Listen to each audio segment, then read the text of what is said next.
Hello and welcome to HydraCollectables, where we let our geek flag fly. My name's Luke and I'm your host, and today we're going to be discussing why I sold my comic collection. Before we get started, I'd like to encourage you to hit that subscribe button. We put out geeky content every week, and if you'd like to be ahead of the curve, you can also hit the bell icon. So a couple of months ago I made this video here, and then I followed it up with another video, this one right here.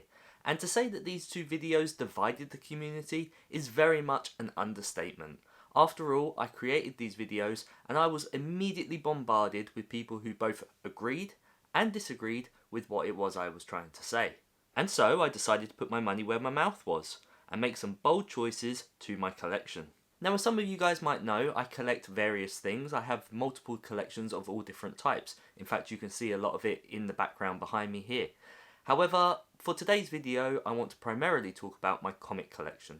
When it comes to comics, I believe there are two types of people: collectors of passion, who love the medium and its characters, and comic book investors, who are those who seek out high-end books in a high grade of silver and golden age keys, who hold them long time, for 10, maybe 15 to maybe even 20 years, for long-term future profits.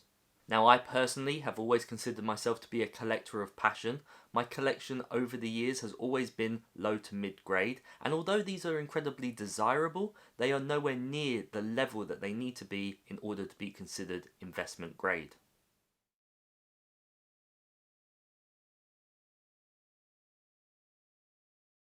So before we continue, full disclosure, I haven't sold absolutely everything. I still have my Amazing Spider-Man collection, which, as I've mentioned here, is a collection of passion. However, I have sold everything else, and I assure you, it has been a lot. But before we get into that, let's rewind the clock. Let's go back and look at previous collections that I have owned. After all, this is not the first collection that I have got rid of. So let's begin back where it started, collection 1.0. My first collection, the collection of my childhood. This collection was first made for me by my parents. Being a child, I obviously didn't have a job and therefore no income, and so I had little choice in my collecting habits. As time went on, I began to earn my own money by doing various chores around the house, as well as helping my dad with his profession of house clearances and car boot sales. And the best purchase of this time was finding a raw Amazing Spider-Man issue number 6 at a car boot sale for just 50 pence. This book, for those of you who don't know, is the first appearance of the Lizard, who happens to be a favourite of mine, and it was this very book that triggered my love for this character. And yes, I still have this book to this very day. This book is probably the most prized possession of my collection, of probably any physical item that I own within this house. Yes, I have other books of a higher monetary value, however this one will always hold that special place in my heart. This collection continued all the way up till high school, where I began wheeling and dealing in comics on a daily basis. I would visit the local comic book shop every evening after school and raid their 20p boxes for books that I would sell for a profit to fellow kids the following day. I sold all the books that I no longer wanted from Collection 1 and began work on building Collection 2. Collection 2 was formed in the mid to late 90s and continued into the early 2000s, and with it came all manner of great and not so great purchases. This era of comics was filled with newly established favourites such as Venom, Wolverine, Deadpool and Cable, and I was in my element. But it wasn't to last. Not only did we have the famous comic book crash, but later I also started to notice girls, and soon I left the world of comics in order to pursue other things. Along with the start of my adult life came my career in special effects, focusing primarily on horror and sci-fi themes. And so when it came back to jumping into comics again, I found myself thrown into a world of zombies and The Walking Dead. This was the start of collection number 3, and I began collecting Walking Dead comics from issue 2, gaining each new issue upon its release. One of my favourite stories about the Walking Dead collection, and one of my claim to fames, is that I actually found issue number 1 at a car boot sale. I was flicking through a box of various comics and magazines and stumbled across issue number 1. I left it right there within the box and continued flicking through, and then asked the gentleman how much he wanted for the whole set. He said £20, so I paid. My working career eventually started taking me abroad, and although I wasn't able to always read the comics immediately, the collection still continued to grow. And then, 10 years later, we heard word that a new TV adaptation of The Walking Dead was coming to the silver screen. I continued my collection of Walking Dead comics throughout most of its run, only opting to sell at what would later become 3 months before the surprising final issue. But why did I sell this collection? Why did I stop this comic run so close to the end? Well, it all came down to one thing: the death of Stan Lee. At the time of Stan Lee's death, it really did feel like every geek across the world lost a grandfather, and it made me reminisce of all the joy his comics had given me throughout the years. And so came the decision to sell my Walking Dead collection and replace it with Marvel keys. My plan was to begin a Spider-Man collection, as he was the hero I most related to, but in order to do so, I needed to make some money. After all, at this point in my life, I had just left my job in order to become a full-time stay-at-home dad, and money was really an issue.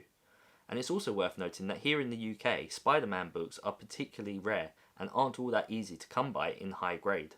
And so, I set out researching the Marvel Cinematic Universe and using my prior knowledge of Marvel from my youth to speculate on key books that might earn me what I needed to reach my goal. I made a spreadsheet of my now signed Walking Dead issues. Yep, I had every single issue, all signed, and some with sketches and remarks.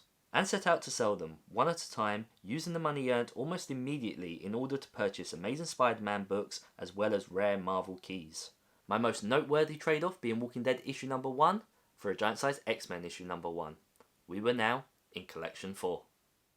2 years later, almost to present day, and using my money from my Walking Dead collection, I was able to fund an almost entire set of Amazing Spider-Man books. Yes, this was a long slog, this was a lot of work, but I got there, and now I am only 2 issues away from completing that run.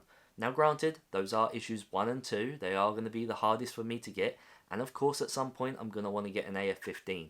But I did it, I had it, things were looking up, but then the pandemic struck. Along with the pandemic came lockdowns, and those lockdowns really did affect life, forcing myself and many others like me to make really tough choices when it came to their collections. But for me, it was a no-brainer. Family always comes first, and so I opted to sell my remaining keys, desperately clinging to my Spider-Man books. I did not want to give those up. Collection 4, minus my Spider-Man keys, which I actually managed to keep, disappeared in what felt like overnight. But it was for the right reasons, and to be fair, I was even able to get a few things out of it for myself. All this new YouTube gear being a prime example. Now I don't know what Collection 5 might be, I don't even know when I might start it, but I do know for sure that there will be one. I am a collector through and through, it's in my blood, and it's the thrill of the hunt that I love the most. Collection number 4 really was the prime of my collecting life. I had so many amazing Marvel keys that I just sadly had to let go.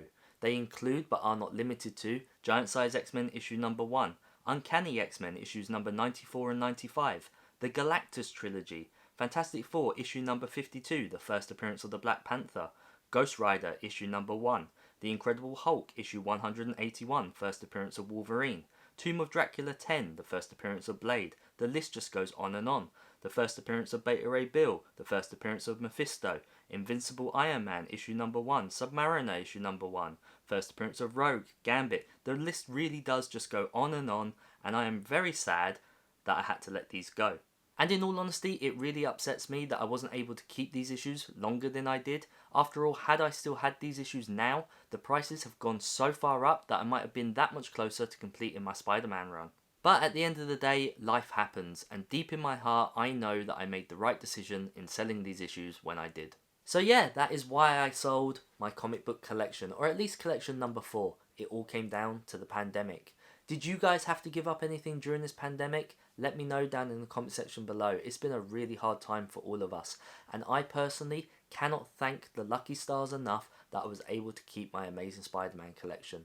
And although issues number 1 and 2 seem really far away now that I no longer have any books to sell to get them, I'm determined to get them. Whether it takes 10, 20, 30 years, I'm going to keep plodding along, and eventually I will reach that goal, because I am not about giving up. So with that, I'm signing off, and until next time, I'll see you in another life. Take care.